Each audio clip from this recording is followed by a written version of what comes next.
को। फिर उसके बाद गाय के लिए रोटी भी निकाली है, कुत्ते के लिए भी रोटी निकाली है, ब्राह्मण तो मान लीजिए कहते हैं ब्राह्मणों के लिए भी निकाली है, लेकिन ब्राह्मण तो अब जाएंगे नहीं, अब रोज रोज की बात है, गृहस्थी है हम, ब्राह्मण को कहाँ ढूंढने जाएंगे, तो कोई दिक्कत नहीं, लेकिन मानसिक निकाल दीजिए उनके लिए। फिर ठाकुर जी को भोग कराने के बाद में ही हम सब भोग पा सकते हैं, और ये रोज नित्य नियम से करना है।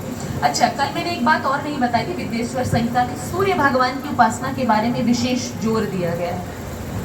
सूर्य भगवान का सुबह दोपहर शाम, वैसे तो बताया गया त्रिकाल जैसे संध्या होती है, संध्या का मतलब पूजन, सुबह भी हम पूजन करते हैं, दोपहर भी और शाम को, लेकिन व्यस्तता के कारण सुबह करते हैं, मान लीजिए शाम को करते हैं। और सूर्य भगवान को चाहे वो बच्चा हो बूढ़ा हो सबको जल देना है, सबको।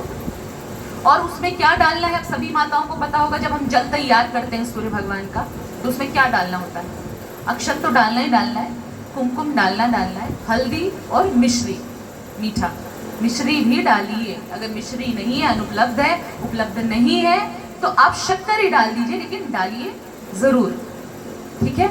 और जैसे हम सुबह जब भगवान सूर्य को अर्घ्य देते हैं, अर्घ्य का मतलब क्या होता है, उनको जल समर्पित करते हैं, तो हम ऐसे जल समर्पित करेंगे ऊपर की तरफ दिखाते हुए, वो भी 3 बार। सुबह जब सूर्य भगवान को जल आप छोड़ते हो तो 3 बार जल छोड़ना है। कितनी बार? 3 बार। छोटे लोटा भी अगर है, बड़ा नहीं है तो छोटा है, तो आप 3 बार डाल सकते हो ना, कोई टोप में पानी लेके या बाल्टी में पानी है तो 3 बार आपको जल। और आपको क्या बोलना है, ओम घृणी सूर्याय, ओम घृणी सूर्याय नमो नमः, ओम घृणी सूर्याय नमो, ये बोलना है। नहीं, मान लीजिए ये भी बोलना, इस ओम घृणी सूर्याय ये इसलिए बोला जाता है यदि कोई व्यक्ति रोग से युक्त है, किसी व्यक्ति के, अब आजकल तो सभी रोगी हैं, देखिए डायबिटीज की परेशानी है, बीपी की प्रॉब्लम है, हार्ट की प्रॉब्लम है, कोलेस्ट्रॉल की प्रॉब्लम है, कुछ ना कुछ प्रॉब्लम तो है ही है सबको।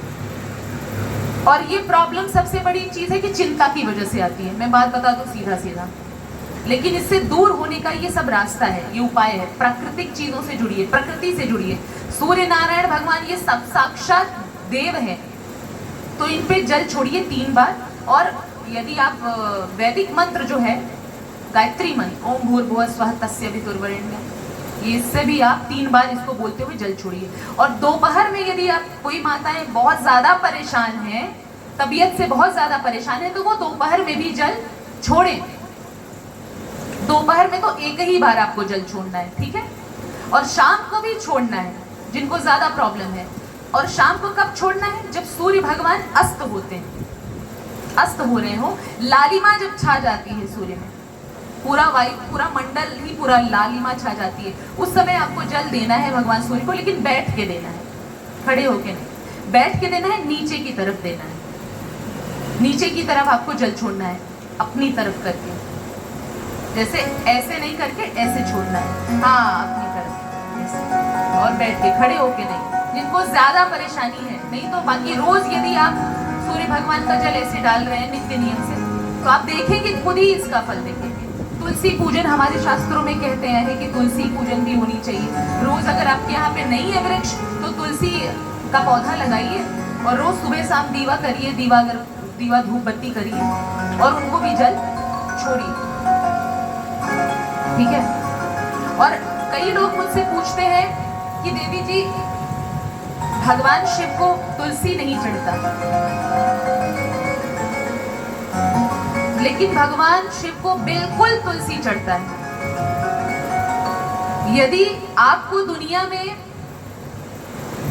सारी वस्तुएं चाहिए, सारे आप भोग भोगना चाहते हो, जो भी कामनाएं हैं, इस दुनिया के सुख भी आप प्राप्त करना चाहते हो और वैकुंठ के भी सुख को आप प्राप्त करना चाहते हो, तो आपको भगवान शिव की अवश्य ही तुलसी दल से पूजा करनी चाहिए। तुलसी दल बिल्कुल रखिए। तुलसी दल नहीं है, अनुपलब्ध है, उपलब्ध नहीं है, तो तुलसी का यदि पत्ता है तो तुलसी के पत्ते को ही आप समर्पित कर दीजिए, भगवान स्वीकार कर लेंगे।